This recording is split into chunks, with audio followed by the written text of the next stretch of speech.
Howdy gamers, Patrick Hickey Jr. here, Editor-in-Chief of ReviewFix.com, bringing you the next edition of Flashback Friday. This week out we are going to be playing Spy Hunter on the Atari 2600. Let me just explain something to you guys. This version of Spy Hunter pales in comparison to the game that people know and love in the arcade. However, as you can see, the sense of speed is there. The compelling gameplay, I mean, it might not be there.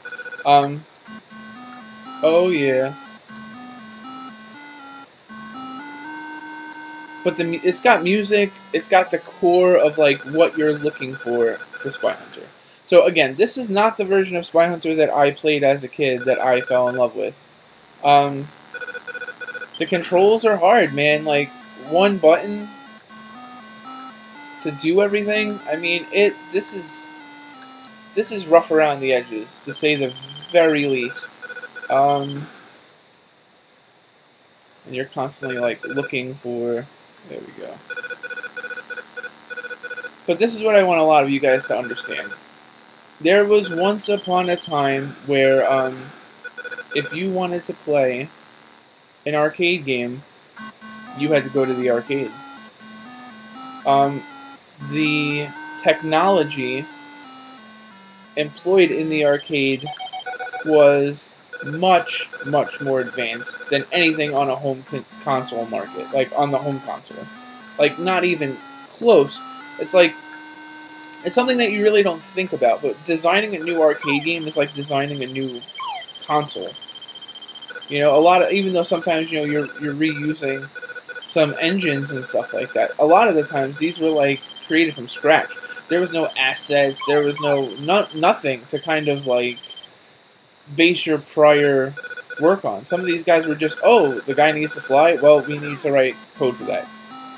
You know, oh, you want the guy to do this? Well, that's never been done before, so we're gonna have to try and find a way to make that work. So being able to like recreate that in a home console, and especially on a console the likes of the Atari 2600 that had zero power, I mean, we're talking 4K RAM here. Like, these guys are freaking geniuses to be able to get this to play even remotely close to Spy Hunter in the arcade.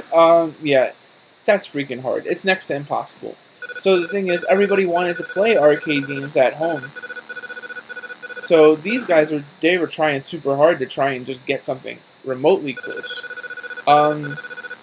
It's kind of the reason why the 2600 ultimately failed. Not enough great original games because you don't have the ability to do it. You know, crappy arcade ports. Yeah, because you can't do a lot with the console. You know, this is rough. So I mean, I didn't really experience this game until, I mean, I would say like 15, 20 years after it was released. But I mean, again, to have music the way it does, even this short little loop is saying a ton about the developers. It's saying a ton about like how skilled they are. So it's like, it's so easy for some YouTuber to shit all over a retro game. Oh, it sucks, man. Oh, it's not like the arcade. Yeah, duh. Because it couldn't be. It's like, it's impossible. So, it's like saying, oh, my wife has blonde hair. Why doesn't she look like Kate Upton? That's pretty easy. Pretty easy to answer. So, same thing here. So I will say, if you enjoy Spy Hunter, this is worth flashing back to. Because it has a lot of the things that Spy Hunter does in very, very small doses, but it's there. So, rant over, flashback to Spy Hunter on the 2600.